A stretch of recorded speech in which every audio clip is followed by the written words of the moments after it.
Hello, everyone. My name is Noah James Gonzalez. Friends and families call me Nonong Gonzalez, a name given to me by my grandpa which I like, and a name which established my identity. I invite you, together with my mom Angelia, Grandma Nancy, Tita Gian, and my grandpa Jimmy, to come travel with me as I journey around the world to see the beautiful places, its people and culture, and taste its native delicacies.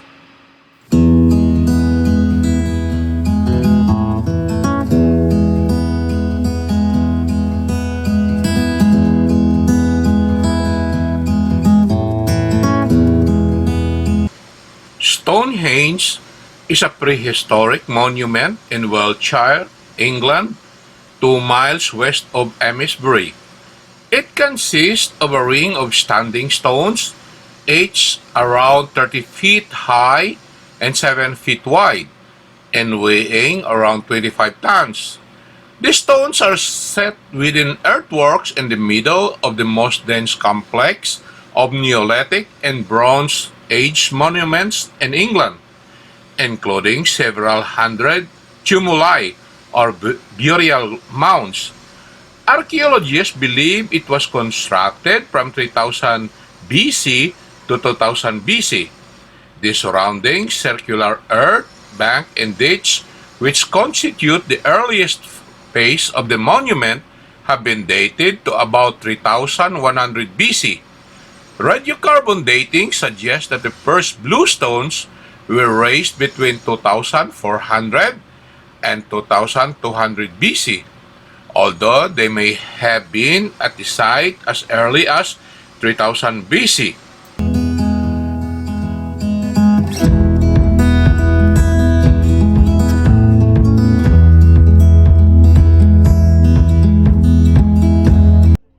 It looked like when Stonehenge was built. It actually looked quite similar to today. It was mostly open grassland, used by prehistoric people to graze their cattle, with some scattered trees and shrubs, particularly in the river valleys. Much of the rest of southern England was more densely forested at the time. This might be why people chose to build monuments here on the open chalk grassland. The wood on the ridge is known as Fargo wood, and if you'd like to walk part of the way to Stonehenge, you can get off here. Push the bell to let the driver know that you want to get off. There's a path through the wood to a viewpoint where there's information about the other monuments you can see and how long it will take to walk to them. The walks are across rough grassland, so you'll need suitable shoes. When the first earthwork enclosure was constructed at Stonehenge in about 3000 BC, this landscape already had some large and important early monuments. Some of these are still visible as earthworks, but others have been ploughed flat.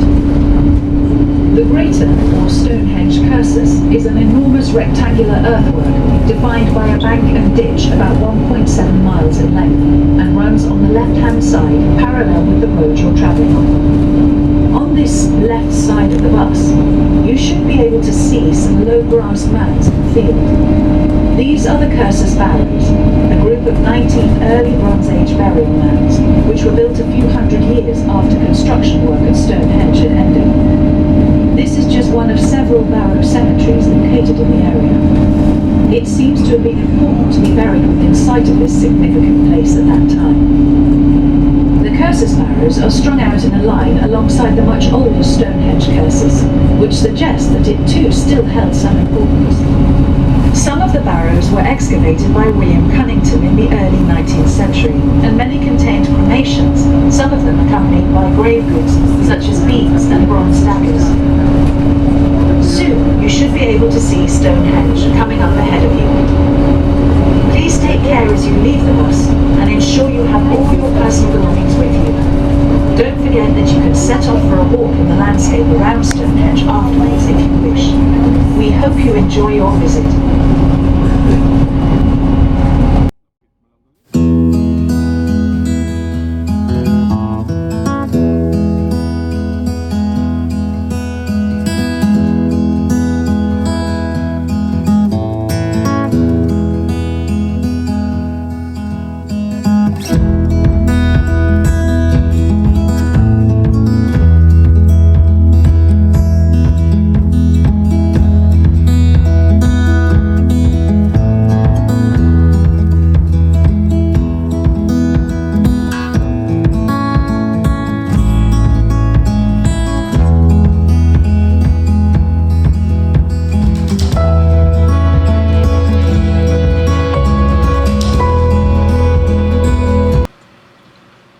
One of the most famous landmarks in the United Kingdom, Stonehenge is regarded as a British cultural icon.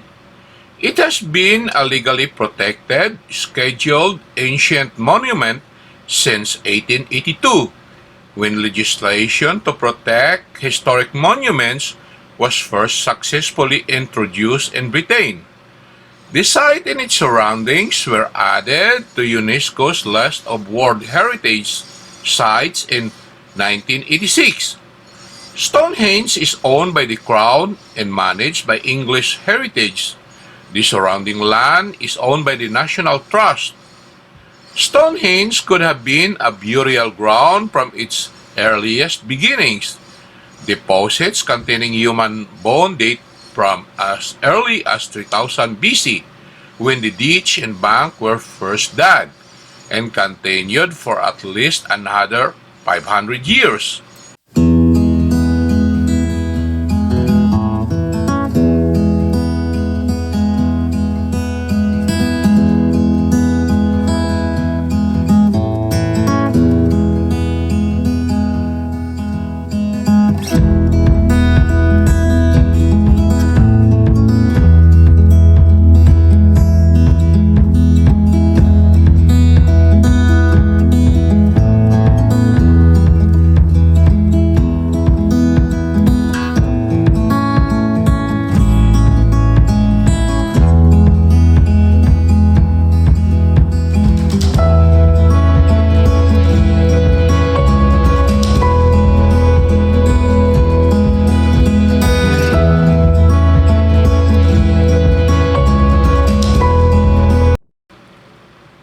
Stonehenge was a place of burial from its beginning to its zenith in the mid-3rd millennium BC.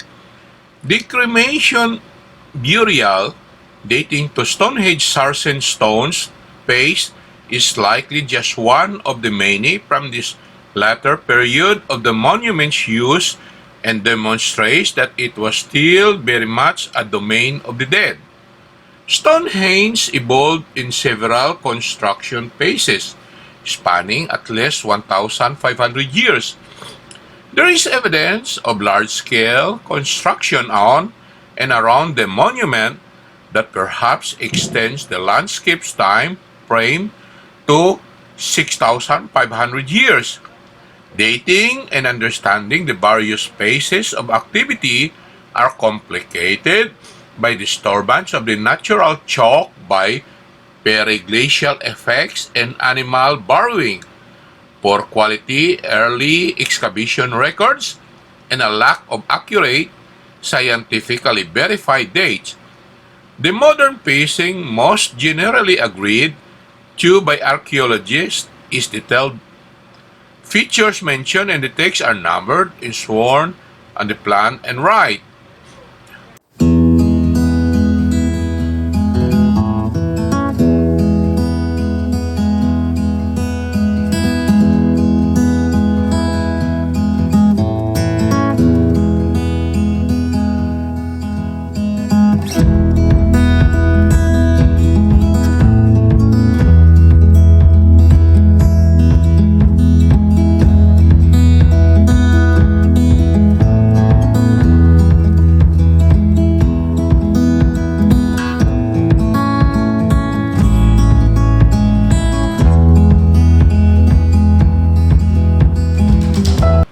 Archaeologists have found 4 or possibly 5 large Mesolithic fossils. One may have been a natural tree trove, which date to around 8000 BC. Beneath the nearby old tourist car park in use until 2013. This held pine posts around 2 feet 6 inches in diameter, which were erected and eventually rotted in situ. 3 of the posts and possibly 4 were in an east-west alignment, which may have had ritual significance. Another Mesolithic astronomical site in Britain is the Warren Field site in Aberdeenshire, which is considered the world's oldest lunar calendar, corrected yearly by observing the midwinter solstice. Similar but later sites have been found in Scandinavia. A settlement that may have been contemporaneous with the post has been found at Bleakmead, a reliable year-round spring 1 mile from Stonehenge.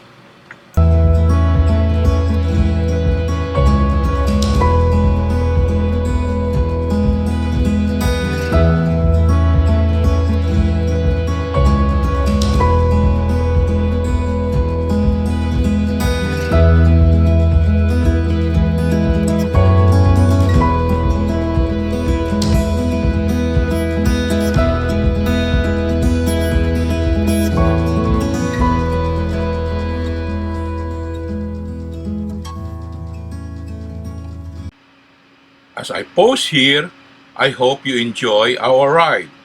Don't forget to watch my next episode and please hit the red subscribe button below for it means so much for me. Until next time, thank you so much.